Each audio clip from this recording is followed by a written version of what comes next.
నమస్తే దిశ టీవీకి స్వాగతం. ముందుగా బులెటిన్లో హెడ్లైన్స్.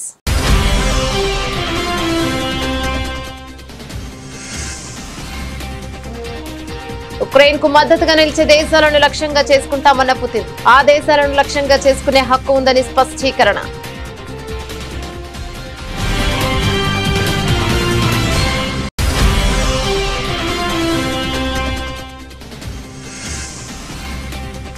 అమెరికా ఒత్తిడిని పట్టించుకో, రష్యా నుంచి చమురు కొనుగోలు చేస్తామని తేల్చి చెప్పిన కేంద్ర ఆర్థిక మంత్రి నిర్మలా సీతారామన్.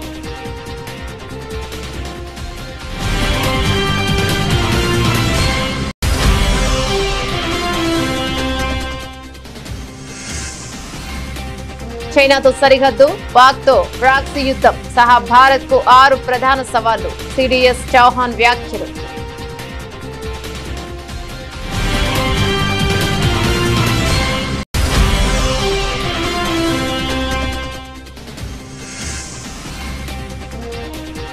అయోధ్యలో భూటాన్ ప్రధాని రామ్లల్లాను దర్శించుకున్న తొలి విదేశీ అధినేతగా ఘనత.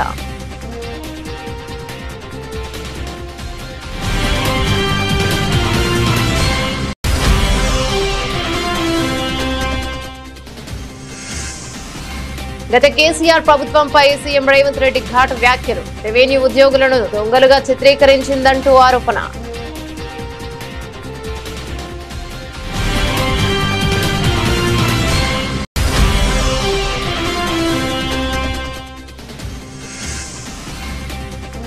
తురకపాలెంలో వరుస మరణాలు. ఎమర్జెన్సీ ప్రకటించాలని సీఎం చంద్రబాబు ఆదేశం.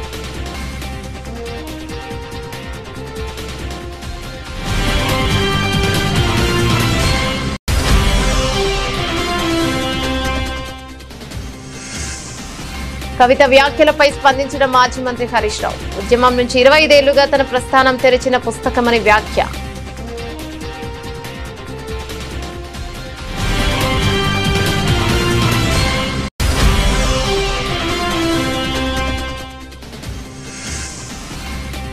ప్రజల ఆస్తులు దోచిపెడుతున్నారంటూ చంద్రబాబుపై జగన్ ఫైర్. కమిషన్ల కోసమే కాలేజీల ప్రైవేటీకరణ చేస్తున్నారని ఆరోపణ.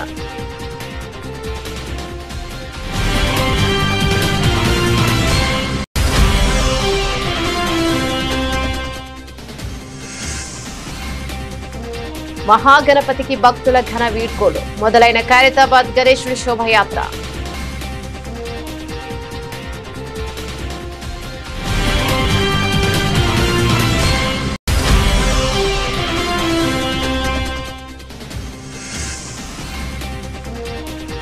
భారత్ పై ట్రంప్ యూటర్న్. కొద్ది గంటల్లోనే మాట మార్పు. వెనక్కి తగ్గిన అమెరికా అధ్యక్షుడు.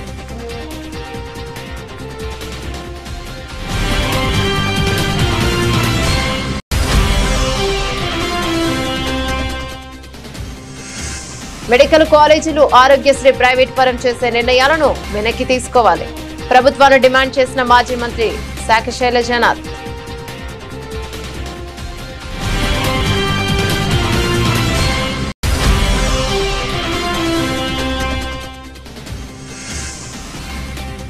All time record. హైదరాబాద్ లో 2.32 కోట్లు పలికిన 10 కేజీల వినాయకుడి లడ్డు.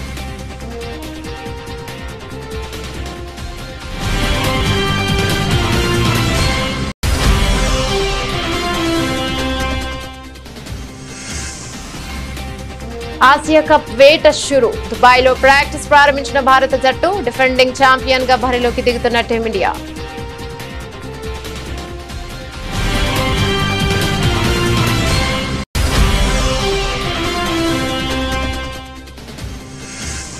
సైమా వేడుకల్లో సత్తా చాటిన కల్కి. పుష్ప 2 చిత్రాలు. ఉత్తమ నటుడిగా అల్లు అర్జున్ కి అవార్డు దక్కగా ఉత్తమ నటిగా అవార్డు తీసుకున్న రష్మిక.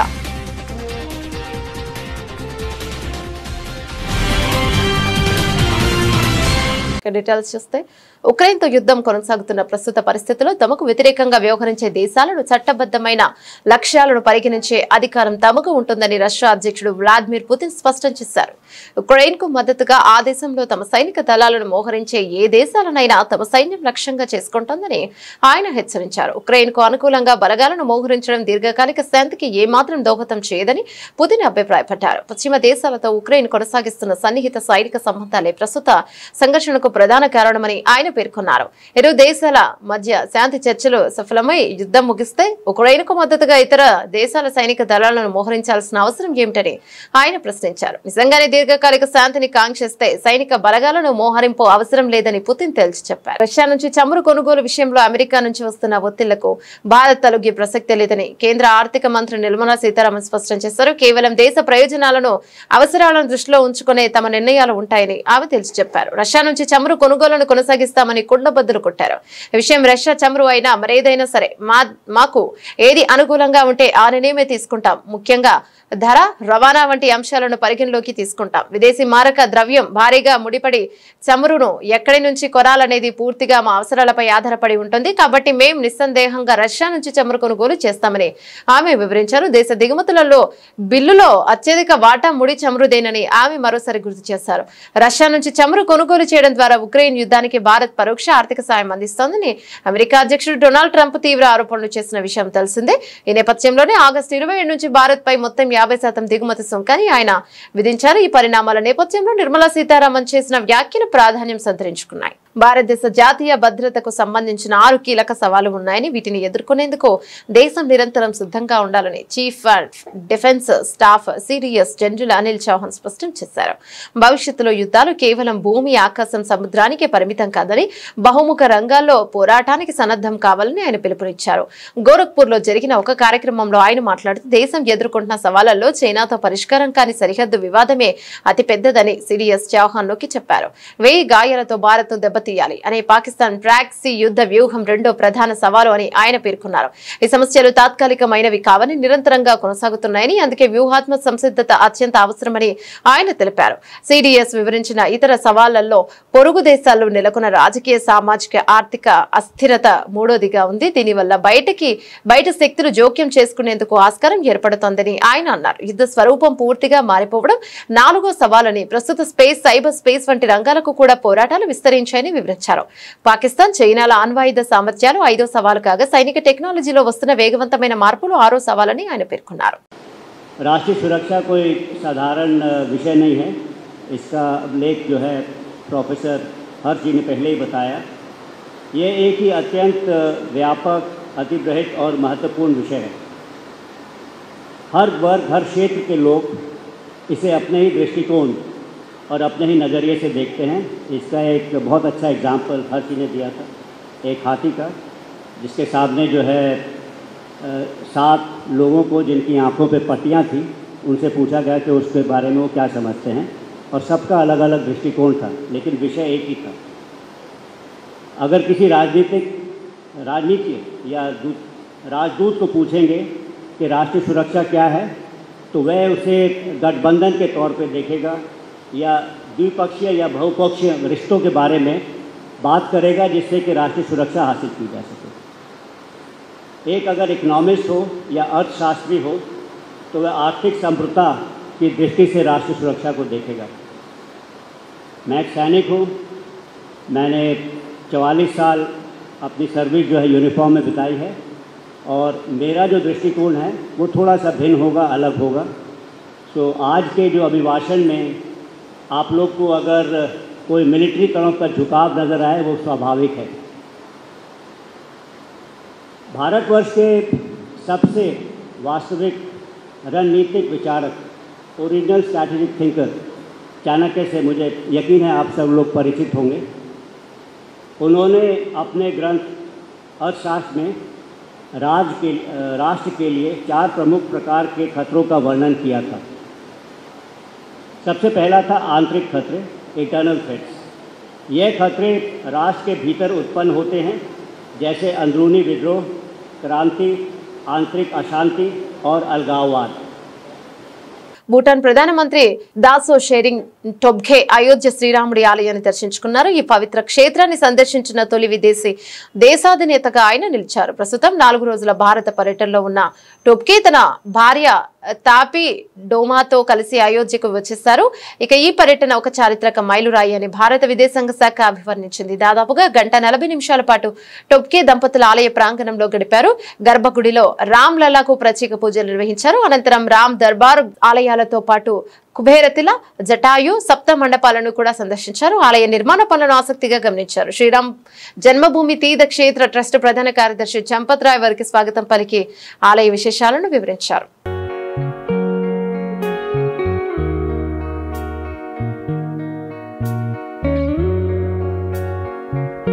రెవెన్యూ శాఖలో మెరుగైన సేవల కోసం గ్రామ పాలన అధికారుల జీపీఓను నియమించినట్లు తెలంగాణ ముఖ్యమంత్రి రేవంత్ రెడ్డి స్పష్టం చేశారు. తెలంగాణ రాష్ట్ర సాధనలో రెవెన్యూ సిబ్బందిని కీలక పాత్ర పోషించారని ఆయన పేర్కొన్నారు. శుక్రవారం హైదరాబాద్ లోని హైటెక్స్ లో కొలువుల పండుగ కార్యక్రమంలో భాగంగా గ్రామ పాలన అధికారుల జీపీఓకు సీఎం రేవంత్ రెడ్డి నియామక పత్రాలను అందజేశారు. అనంతరం సీఎం రేవంత్ రెడ్డి మాట్లాడుతూ తెలంగాణలో తొలి సీఎం మన బతుకులు మారుస్తారని మనమంతా నమ్మామన్నారు. రెవెన్యూ ఉద్యోగులను దొంగలుగా చిత్రీకరించు గత కేసీఆర్ ప్రభుత్వంపై ఆయన ఆగ్రహాన్ని వ్యక్తం చేశారు.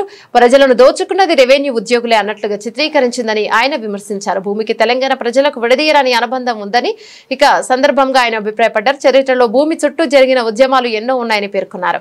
గతంలో కాంగ్రెస్ పార్టీ అధికారంలో ఉన్నప్పుడే పోడు భూముల పంపిణీ చేసిందని గుర్తు చేశారు. గత పాలకులు భూములను కొలగొట్టేందుకే ధరణిని తీసుకొచ్చారని ఆరోపించారు. భూ సమస్యల పరిష్కారం కాకుండా మిమ్మల్ని బలి పశువులను చేశారంటూ ప్రజలను ఉద్దేశించి ఆయన వ్యాఖ్యానించారు. ఆ పాపాలు బయటకు వస్తాయని వీఆర్ఏలను తొలగించారని వివరించారు. కూలిపోయిన కాళేశ్వరాన్ని చూపించి ఆ పార్టీని రద్దు చేస్తారా, లేకపోతే వాళ్ళందరినీ వీళ్ళని తొలగించినట్టు మొత్తం ఉద్యోగాల నుంచి తొలగించడానికి అవకాశం ఉందా అని నేను అడిగిన. నిజంగానే చిన్నదో పెద్దదో తప్పు జరిగితే మొత్తం వ్యవస్థనే రద్దు చేసిండు. 1,00,000 కోట్లు ఖర్చు పెట్టిన కాళేశ్వరం కట్టడం కూలడం 3 ఏళ్లలోనే జరిగిపోయింది. మరి వాళ్ళనేమనాలి, వాళ్ళకేం శిక్ష విధించాలనో నేను కాదు, ఈ ప్రశ్న నేను అడగను.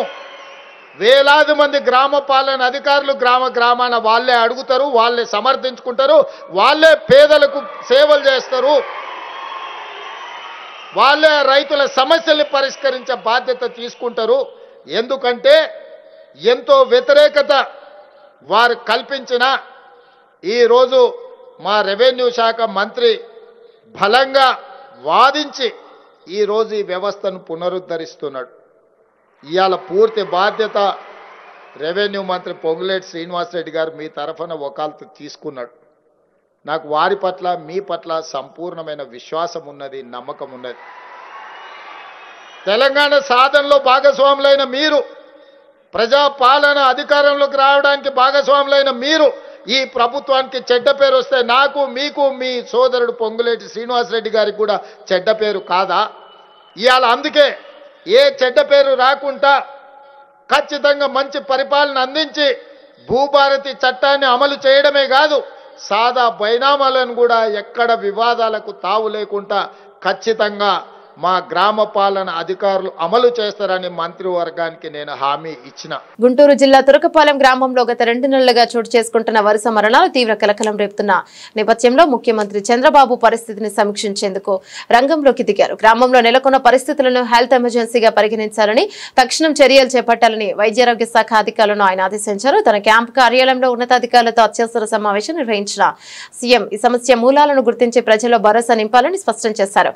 గడిచిన జూలై ఆగస్టు నెలలో గ్రామంలో 10ల సంఖ్యలో ప్రజలు అంతుచిక్కని వ్యాధితో మరణించడంపై సీఎం చంద్రబాబు తీవ్ర ఆందోళన వ్యక్తం చేశారు. దీనిపై సమగ్ర దర్యాప్తు జరిపి అసలు కారణాలను నిగ్గు తేల్చాలని సూచించారు. తక్షణ కార్యాచరణలో భాగంగా ఈ శని ఆదివారాల్లో ప్రత్యేక వైద్య బృందాలను గ్రామానికి పంపించి ప్రతి ఒక్కరికి నిర్దేశించిన 42 రకాల వైద్య పరీక్షలు నిర్వహించాలని ఆదేశించారు. సోమవారం నాటికి గ్రామస్తులందరినీ హెల్త్ ప్రొఫైల్ సిద్ధం చేసి తనకు నివేదించాలని గడువు విధించారు. అనారోగ్యంతో తీవ్రంగా బాధపడుతున్న వారిని వెంటనే ఆసుపత్రులకు తరలించి మెరుగైన చికిత్స అందించాలని స్పష్టం చేశారు. మాజీ మంత్రి బీఆర్ఎస్ నేత హరీష్ రావుపై ఇటీవల కల్వకుంట్ల కవిత తీవ్ర స్థాయిలో విమర్శలు చేసిన విషయం విదితమే. కవితను పార్టీ నుంచి సస్పెండ్ చేసిన నేపథ్యంలో ఆమె ఎమ్మెల్సీ పదవికి రాజీనామా చేశారు. ఈ క్రమంలో బీఆర్ఎస్ కవిత శ్రేణుల మధ్య మాటల యుద్ధం జరుగుతుంది. కవిత చేసిన వ్యాఖ్యలపై హరీష్ రావు స్పందిస్తూ తనపై ఆరోపణలు చేస్తున్న వారి విజ్ఞతకే దానిని వదిలేస్తున్నారన్నారు. ఉద్యమం నుంచి 25 ఏళ్లుగా తన ప్రస్థానం తెరిచిన పుస్తకమని ఆయన అన్నారు. ఇటీవల తనపైన పార్టీ పైన కొందరు ఆరోపణలు చేశారని, అయితే అవి ఎందుకు చేశారో, ఎవరి లబ్ధి కోసం చేశారో వారి విజ్ఞతకే వదిలివేస్తున్నారని హరీష్ రావు పేర్కొన్నారు. ఇదే క్రమంలో రేవంత్ రెడ్డి సర్కార్ పైన హరీష్ రావు విమర్శలు చేశారు. నా 25 ఏళ్ల రాజకీయ ప్రస్థానం తెలంగాణ ప్రజల ముందు ఒక తెరిచిన పుస్తకం లాంటిది. సరే, గత కొంతకాలంగా మా పార్టీ పైన అదేవిధంగా నా పైన కొన్ని రాజకీయ పార్టీలు చేస్తున్నటువంటి వ్యాఖ్యలనే వారు కూడా చేయడం జరిగింది. అయితే ఆ వ్యాఖ్యలు వారు ఎందుకు చేశారో అది వారి విజ్ఞతకే నేను వదిలేస్తున్నాను. కేసీఆర్ గారి నాయకత్వంలో గత 2.5 దశాబ్దాల కాలంగా ఒక క్రమశిక్షణ కలిగిన కార్యకర్తగా రాష్ట్ర సాధనలో, రాష్ట్ర అభివృద్ధిలో నేను చూపిన నిబద్ధత, నా పాత్ర అందరికీ తెలిసినటువంటిదే. ఈరోజు రాష్ట్రంలో ఎరువులు దొరకక ఒకవైపు రైతులు గోసపడతా ఉన్నారు, మరొక వైపు వరద ప్రాంతాల ప్రజలు అనేక ఇబ్బందుల్లో ఉన్నారు. కేసీఆర్ గారు దశాబ్ద కాలం ఎంతో కష్టపడి నిర్మించిన వ్యవస్థలను, ఒక్కొక్క వ్యవస్థను ఉద్దేశపూర్వకంగా ఈనాడు రేవంత్ రెడ్డి గారి ప్రభుత్వం కూల్చేటువంటి ప్రయత్నం చేస్తూ ఉంది. సో ఇటువంటి పరిస్థితుల్లో కష్టాల్లో ఉన్న ప్రజల్ని ఆదుకునే విషయంలో, తెలంగాణ ద్రోహుల చేతుల్లో నుంచి ఈ రాష్ట్రాన్ని కాపాడుకునే విషయంలో మా దృష్టి అంతా ఉంటుంది. సో మేము ఈ రాష్ట్ర సాధనలో పోరాటం చేసిన వాళ్ళం, ఈ రాష్ట్రాన్ని కాపాడుకోవడంలో బాధ్యత కలిగిన వాళ్ళం. సో మా సమయాన్ని అంతా కూడా దాని మీదనే మేము వెచ్చిస్తాం.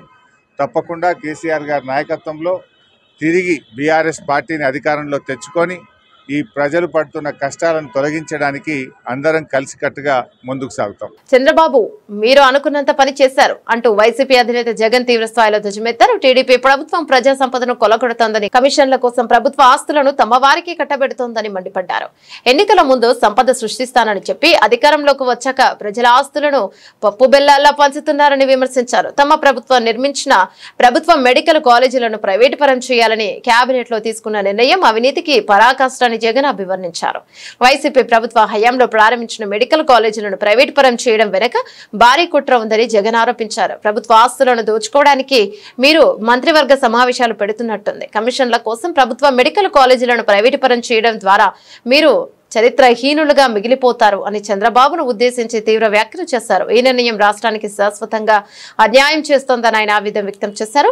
రాష్ట్రంలో వైద్య విద్య అభివృద్ధిపై చంద్రబాబుకు చిత్తశుద్ధి లేదని జగన్ విమర్శించారు. 1923 నుంచి 2019 వరకు రాష్ట్రంలో కేవలం 11 ప్రభుత్వ మెడికల్ కాలేజీలు ఉంటే పద్మావతి కాలేజీతో కలిపి 12 ఉన్నాయి. 3 సార్లు ముఖ్యమంత్రిగా ఉన్న మీరు ఒకటంటే ఒక్క ప్రభుత్వ మెడికల్ కాలేజీ అయినా కట్టారా? మేము 5 ఏళ్లలో 17 కొత్త కాలేజీలు ప్రారంభిస్తే వాటిని 5 ఇప్పటికే పనిచేస్తున్నాయి. మీరు బాధ్యతగా పూర్తి చేసి ఉంటే ఈ ఏడాదికి మిగిలిన కాలేజీలు కూడా తరగతులు మొదలయ్యేవి కదా అని ప్రశ్నించారు. వైసీపీ ప్రభుత్వం వచ్చాక రాష్ట్రంలో ఎంబీబీఎస్ సీట్లు 2360 నుంచి 4910కి పెరిగాయని, తమ హయాంలోనే సుమారు 800 కొత్త సీట్లు అందుబాటులోకి వచ్చాయని జగన్ గుర్తు చేశారు. తమ పిల్లలను డాక్టర్లు చేయాలని తల్లిదండ్రులు ఆస్తులు అమ్ముకుని ఉక్రెయిన్, రష్యా వంటి దేశాలకు పంపిస్తున్నారు. అలాంటిది మన రాష్ట్రంలోనే అందుబాటులోకి వస్తున్న వైద్య విద్యను నాశనం చేయడం ఎంతవరకు సమంజసమని ఆయన ప్రభుత్వాన్ని నిలదీశారు. భూముల కోసమే కుట్రపూరిత ప్లాన్ ప్రభుత్వ మెడికల్ కాలేజీలు రావడం వల్ల ఆ ప్రాంతంలో భూముల విలువ అమాంతం పెరిగిందని, ఆ భూములు భవనాలను కట్టేయడానికి ప్రైవేటీకరణ ప్లాన్ చేశారని జగన్ ఆరోపించారు. పులివెందుల కాలేజీకి ఎన్ఎంసీ సీట్లు ఇస్తే వద్దంటూ లేఖ రాసినప్పుడే మీ కుట్ర బయటపడింది. పేదలకు సూపర్ స్పెషాలిటీ సేవలు అందకుండా అడ్డుకుంటున్నారు అని విమర్శించారు. ప్రతి జిల్లాలో ప్రభుత్వ, ప్రైవేటు వైద్య రంగాలు సమతుల్యంగా ఉండాలన్న కనీస అవగాహన లేకుండా నిర్ణయాలు తీసుకుంటున్నారని మండిపడ్డారు. నగరంలోని అత్యంత ప్రతిష్టాత్మకంగా కొలువుదీనిన ఖైరతాబాద్ శ్రీ విశ్వశాంతి మహాశక్తి గణపతి గంగమ్మ ఒడికి చేరేందుకు బయలుదేరారు. 10 రోజుల పాటు భక్తుల పూజలు అందుకున్న మహాగణపతి శోభాయాత్ర శనివారం ఉదయం వైభవంగా ప్రారంభమైంది. వాస్తవానికి ఉదయం 6 గంటలకు యాత్ర మొదలు కావాల్సి ఉన్న కొద్దిపాటి ఆలస్యంగా గణనాథుని వాహనం పైకి చేర్చి ఊరేగింపును ప్రారంభించారు. 69 అడుగుల ఎత్తు, 50 టన్నుల బరువున్న ఈ భారీ విగ్రహాన్ని హుస్సేన్ సాగర్ కు తరలించేందుకు ఎస్టీసీ ట్రాన్స్పోర్ట్ కు చెందిన 26 టైర్ల ప్రత్యేక వాహనాన్ని వినియోగిస్తున్నారు. దాదాపు 100 టన్నుల బరువును మోయగల సామర్థ్యం ఉన్న ఈ భారీ ర్యాలీపై మహాగణపతిని నిమజ్జన ప్రాంతానికి తీసుకెళ్తున్నారు. మహాగణపతి ఇరువైపులా ఉన్న పూరి జగన్నాథ స్వామి, లలిత త్రిపుర సుందరి, లక్ష్మీ సమేత హయగ్రీవ స్వామి, గజ్జలమ్మ దేవత విగ్రహాలను మరో వాహనంపై ఊరేగిస్తున్నారు. మధ్యాహ్నం 2 గంటల సమయంలో ట్యాంక్ బండ్లోని ఎన్టీఆర్ మార్క్ లో ఉన్న 4 నంబర్ క్రేన్ వద్ద నిమజ్జనాన్ని పూర్తి చేసేలా అధికారులు ప్రణాళిక సిద్ధం చేశారు. ఇందుకోసం జీహెచ్ఎంసీ హుస్సేన్ సాగర్ పరిసరాల్లో మొత్తం 20 క్రేన్లను అందుబాటులోకి ఉంచింది. వాటిలో ఒక భారీ బరువును మోయగల బాహుబలి క్రేన్ కావడం విశేషం. ఖైరతాబాద్ నుంచి మొదలైన ఈ శోభాయాత్ర రాజ్దూత్ చౌరస్తా, టెలిఫోన్ భవన్, ఇక్బాల్ మినార్, తెలుగు తల్లి ఫ్లైఓవర్ మీదుగా సచివాలయం ముందు నుంచి ఎన్టీఆర్ మార్కు చేరుకుంటుంది. అక్కడ ఏర్పాటు చేసిన ప్రత్యేక క్రేన్ సహాయంతో గణనాథుడి నిమజ్జన కార్యక్రమాన్ని పూర్తి చేస్తారు. భారత్ పై అమెరికా అధ్యక్షుడు డొనాల్డ్ ట్రంప్ తన వైఖరిని గంటల వ్యవధిలోనే మార్చుకున్నారు. ముందుగా భారత్ ను అమెరికా కోల్పోయిందంటూ సంచలన వ్యాఖ్యలు చేసి ఆ తర్వాత మాట మార్చారు. తన social media platform truth social China అధ్యక్షుడు షీ జిన్పింగ్, రష్యా అధ్యక్షుడు వ్లాదిమిర్ పుతిన్ తో భారత ప్రధాని నరేంద్ర మోదీ ఉన్న చిత్రాన్ని పోస్ట్ చేసిన ట్రంప్ భారత్, రష్యాలను మనం చైనాకు కోల్పోయినట్లు కనిపిస్తోంది అని వ్యాఖ్యానించారు. వ్యాఖ్యలు తీవ్ర చర్చనీయాంశం కాగా కొద్ది గంటల తర్వాత వైట్ హౌస్ లో జరిగిన మీడియా సమావేశంలో ఆయన భిన్నంగా స్పందించారు. భారత్ ను చైనా కోల్పోవడం విషయంలో ఎవరినైనా నిందిస్తున్నారా అని ఓ విలేకరి అడగా, అలా జరిగిందని నేను అనుకోవడం లేదు అంటూ ట్రంప్ యూటర్న్ తీసుకున్నారు. ప్రధాని మోదీతో తనకు చాలా మంచి సంబంధాలున్నాయని చెబుతూనే రష్యా నుంచి భారత్ భారీగా చమురు కొనుగోలు చేయడం తనను తీవ్ర నిరాశకు గురిచేసిందన్నారు. I don't think we have. I've been very disappointed that India would be buying so much oil, as you know, from Russia, and I let them know that. We put a very big tariff on India, 50% tariff, very high tariff. I get along very well with Modi, as you know. He's great. He was here a couple of months ago. In fact, we went to the Rose Garden and it was the grass. వేల కోట్ల రూపాయల విలువైన ప్రభుత్వ medical college ఆస్తులపై కన్నేసిన చంద్రబాబు వాటిని దోచుకోవడానికి PPP విధానం తీసుకొచ్చారని, ప్రజారోగ్యాన్ని పనంగా పెట్టి మరీ ట్రస్ట్ మోడల్లో ఉన్న ఆరోగ్యశ్రీని హైబ్రిడ్ మోడల్లోకి మారుస్తున్నారని మాజీ మంత్రి షాకే శైలజనాథ్ ఆగ్రహం వ్యక్తం చేశారు. అనంతరం వైఎస్ఆర్సీపీ కార్యాలయంలో ఆయన మీడియాతో మాట్లాడుతూ ప్రభుత్వ మెడికల్ కాలేజీలను ప్రైవేట్ పరం చేయాలన్న ప్రభుత్వ నిర్ణయాన్ని తక్షణం వెనక్కి తీసుకోవాలని డిమాండ్ చేశారు. ప్రజలకు ఉచితంగా మెరుగైన వైద్యాన్ని అందించాల్సిన బాధ్యత నుంచి అక్రమంగా తప్పుకునేందుకే సీఎం చంద్రబాబు ఇటువంటి తప్పుడు నిర్ణయాలు తీసుకుంటున్నారని ధ్వజమెత్తారు. అత్యంత దుర్మార్గమైన నిర్ణయాలు చేశాడు. ఒకటి, ప్రైవేట్ మెడికల్ కాలేజీని ఆంధ్రప్రదేశ్ రాష్ట్రంలో పెడతాము పీపీపీ మోడ్ కింద అని 10 కాలేజీలు పెడతా ఉన్నామని చెప్పుకున్నాడు చంద్రబాబు నాయుడు గారు. ఇంత దుర్మార్గమైన ఆలోచన, మోసపూరితమైన వైఖరి మీకు తప్ప ఇంకెవరికి ఉండదని చెప్పడానికి ఏమాత్రం కూడా సంకోచం పడడం లేదు. జిల్లాకొక్క ప్రభుత్వ ఆధ్వర్యంలోనే మెడికల్ కాలేజీ ఉండాలి అని జగన్మోహన్ రెడ్డి గారి యొక్క గొప్ప నిర్ణయం మేరకు ప్రతి జిల్లాలో కూడా ఒక ప్రభుత్వ మెడికల్ కళాశాల స్థాపించే ప్రయత్నం చేశారు.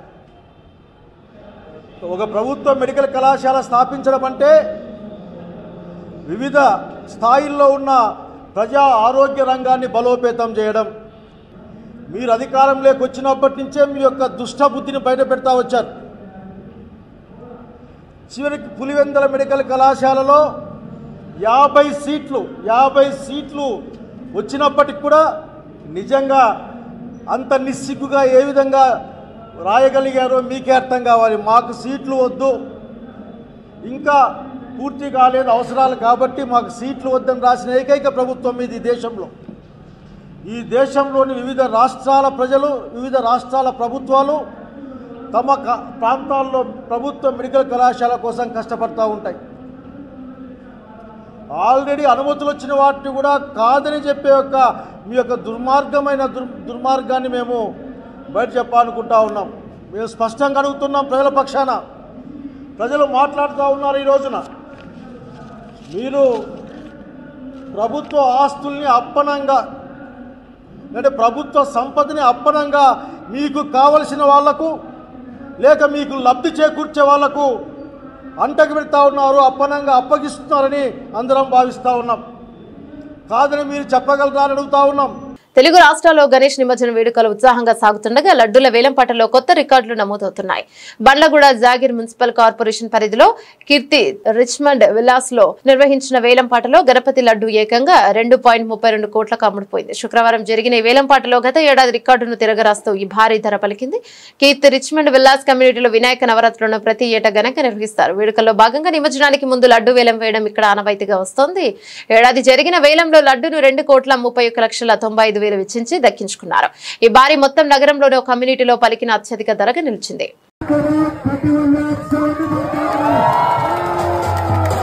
ఆసియా కప్ లో టైటిల్ నిలబెట్టుకునే లక్ష్యంతో డిఫెండింగ్ ఛాంపియన్ భారత క్రికెట్ జట్టు తమ సన్నాహకాలను ప్రారంభించింది.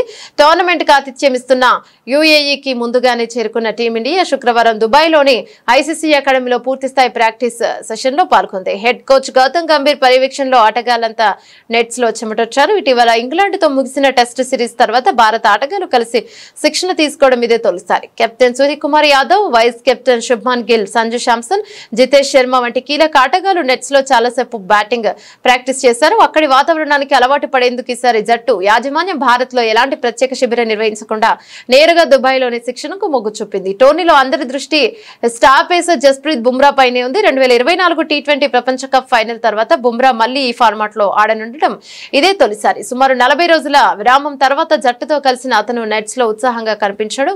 భారత్ ఈ టోర్నీలో తమ తొలి మ్యాచ్ ను సెప్టెంబర్ 10న యుఏఈతో ఆడనుంది. తర్వాత సెప్టెంబర్ 14న దాయాది పాకిస్తాన్ తో 19వ ఒమన్ తో తలపడనుంది. భారత్ ఇప్పటికే రికార్డు స్థాయిలో 8 సార్లు ఆసియా కప్ గెలుచుకోవడం విశేషం. ఈ టోర్నమెంట్ లో గ్రూప్ ఏ లో భారత్ తో పాకిస్తాన్, యుఏఈ, ఒమన్ జట్లు ఉండగా గ్రూప్ బి లో శ్రీలంక, బంగ్లాదేశ్, ఆఫ్ఘనిస్తాన్, హాంకాంగ్ ఉన్నాయి. స్పాన్సర్స్ లో లోగోలు లేకుండానే భారత్ ఆటగాళ్లు ప్రాక్టీస్ జెర్సీలతో శిక్షణలో పాల్గొన్నారు. దుబాయ్ లో సైమా హంగామా రేంజ్ లో ఉంది. శుక్రవారం, శనివారంలో ఈ వేడుకలోని ప్లాన్ చేయగా తొలి రోజు తెలుగు, కన్నడ భాషలకి చెందిన నటీనటులు అవార్డు సొంతం చేసుకున్నారు. పుష్ప సినిమాతో దేశవ్యాప్తంగా మంచి పేరు తెచ్చుకున్న అల్లు అర్జున్, రష్మిక మందన సైమా వేడుకల్లో సెంటర్ ఆఫ్ అట్రాక్షన్ కానున్నారు. ఉత్తమ నటుడిగా అల్లు అర్జున్ కి అవార్డు దక్కగా ఉత్తమ నటిగా రష్మిక అవార్డు తీసుకున్నారు. ఇక ఉత్తమ దర్శకుడిగా సుకుమార్, ఉత్తమ సంగీత దర్శకుడిగా దేవిశ్రీ ప్రసాద్ అవార్డులు దక్కించుకున్నారు. ఇక ఉత్తమ చిత్రంగా సైన్స్ ఫిక్షన్ మూవీ కల్కి చిత్రం కనిపించింది. పుష్ప 2 కల్కి చిత్రాలకు ఎక్కువ అవార్డులు దక్కడం విశేషం. వేడుకలో పాల్గొనేందుకు చాలా మంది స్టార్స్ ఇప్పటికే దుబాయ్ చేరుకున్నారు. తెలుగు, కన్నడ, తమిళ, మలయాళ భాషా చిత్రాలు, నటీనటులు, సాంకేతిక నిపుణులకు అవార్డులను అందజేసి సత్కరించే సైమా వేడుకలు ఇప్పుడు జరుగుతుంది. 13వ ఎడిషన్. అయితే ఈ వేడుకలలో బెస్ట్ యాక్టర్ క్రిటిక్స్ అవార్డును హనుమాన్ సినిమా తేజ సజ్జా దక్కించుకున్నారు. ఇక బెస్ట్ యాక్టర్ ఫీమేల్ డెబ్యూటెంట్ అవార్డును హీరోయిన్ భాగ్యశ్రీ గెలుచుకుంది. బులెటిన్ ముగించే ముందు హెడ్లైన్స్ మరోసారి.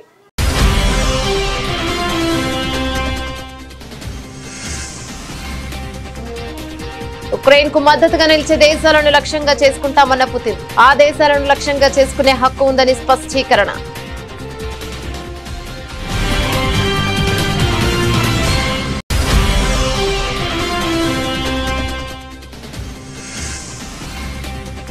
అమెరికా ఒత్తిడిని పట్టించుకో, రష్యా నుంచి చమురు కొనుగోలు చేస్తామని తేల్చి చెప్పిన కేంద్ర ఆర్థిక మంత్రి నిర్మలా సీతారామన్.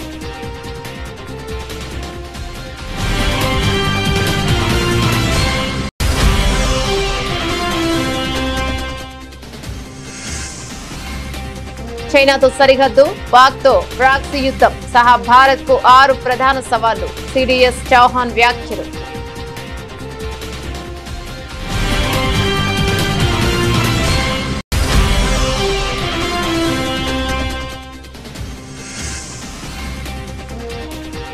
అయోధ్యలో భూటాన్ ప్రధాని రామ్లల్లాను దర్శించుకున్న తొలి విదేశీ అధినేతగా ఘనత.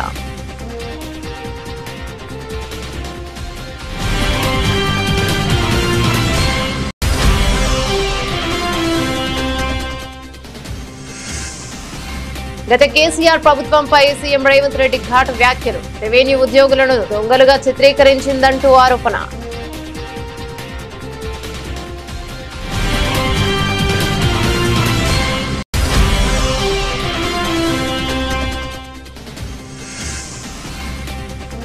తురకపాలెంలో వరుస మరణాలు. ఎమర్జెన్సీ ప్రకటించాలని సీఎం చంద్రబాబు ఆదేశం.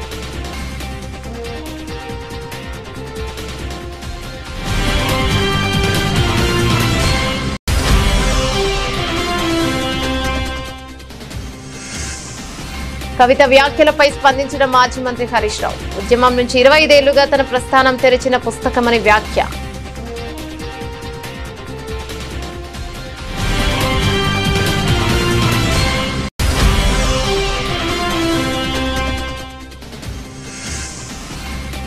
ప్రజల ఆస్తులు దోచిపెడుతున్నారంటూ చంద్రబాబుపై జగన్ ఫైర్. కమిషన్ల కోసమే కాలేజీల ప్రైవేటీకరణ చేస్తున్నారని ఆరోపణ.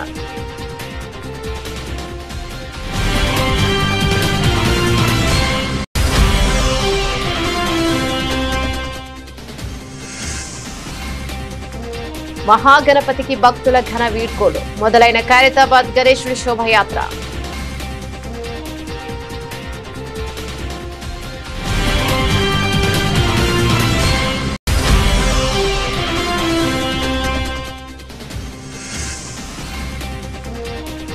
భారత్ పై ట్రంప్ యూటర్న్. కొద్ది గంటల్లోనే మాట మార్పు. వెనక్కి తగ్గిన అమెరికా అధ్యక్షుడు.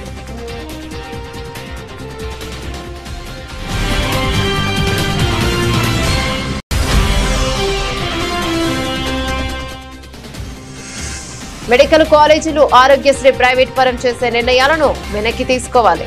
ప్రభుత్వాన్ని డిమాండ్ చేసిన మాజీ మంత్రి శాఖ శైలజనాథ్.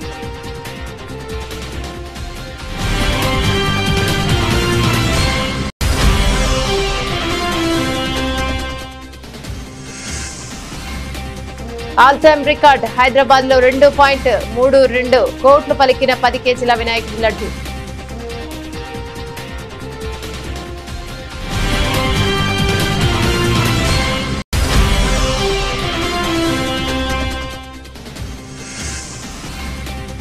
ఆసియా కప్ వేట షురు. దుబాయ్ లో ప్రాక్టీస్ ప్రారంభించిన భారత జట్టు. డిఫెండింగ్ ఛాంపియన్ గా బరిలోకి దిగుతున్న టీమిండియా.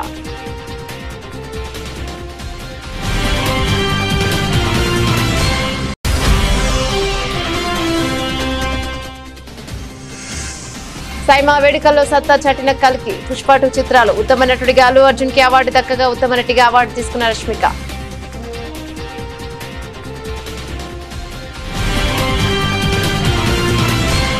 ఇవే బులెటిన్ డీటెయిల్స్. మరో బులెటిన్ మళ్ళీ కలుసుకుందాం. అందరికి సెలవు. నమస్తే.